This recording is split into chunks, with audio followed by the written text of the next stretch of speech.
In the 3rd century CE, during Japan's Yayoi period, a village shaman foretold the rise of a divine ruler who would unite the warring clans. The prophecy, delivered amidst smoky divination rites, spoke of a leader with supernatural ties to the kami spirits. Historical records from China's Records of Wei later hinted at this figure, Queen Himiko. This scene sets the mystical tone for her enigmatic reign, rooted in both reverence and political upheaval. As a child, Himiko displayed uncanny wisdom and a connection to the spiritual world. Villagers recounted her calming a violent storm with a ritual, a feat that aligned with the shaman's prophecy. Archaeologists speculate her upbringing in Kyushu or Kinki regions, where Yayoi-era villages thrived. These early miracles fueled her reputation as a chosen leader, bridging the human and divine realms. Japan's fractured clans resisted a female ruler, sparking conflicts. Himiko observed these battles from afar, her strategic mind noting the chaos. The Records of Wei describe her eventual rise as a compromise, a spiritual leader who could unify through divine legitimacy. This scene highlights the gender dynamics and power struggles of the Yayoi period, where warfare and shamanism intertwined. In a torchlit shrine, priests crowned Himiko queen, placing a jeweled headdress upon her. The ceremony, steeped in ritual purity, mirrored the shaman's prophecy. Chinese records note her seclusion and use of magic mirrors to commune with spirits.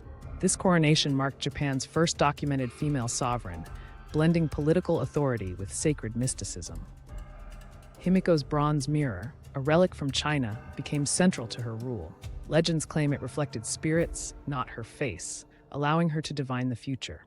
Archaeologists link such mirrors to Yayoi-era spiritual practices. This artifact symbolized her dual role as queen and shaman, a bridge between worlds in a society wary of her authority. Dissenting warlords plotted Himiko's downfall, distrusting her supernatural claims. Secret meetings in caves and forged weapons hinted at a coup.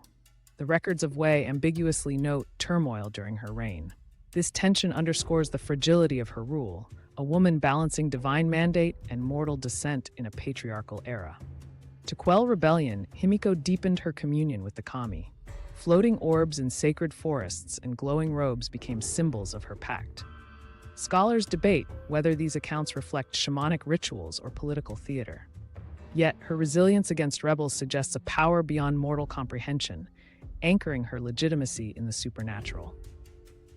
During a ritual, Himiko vanished in a blinding light, leaving an empty throne. Chinese texts attribute her death to spiritual exhaustion, while Japanese folklore suggests ascension. The lack of Yayoi-era Japanese records fuels theories of deliberate erasure. This disappearance became the ultimate mystery, blurring history and myth.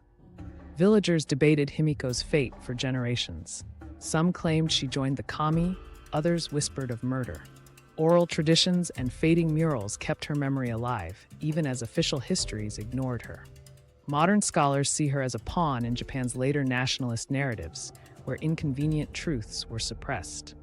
In 2020, archaeologists unearthed a Yayoi-era mirror near Kyoto, reigniting interest in Himiko. The artifact, faintly glowing under lab lights, mirrors descriptions from Chinese texts. This discovery challenges Japan's historical narratives, suggesting a deliberate omission of her reign.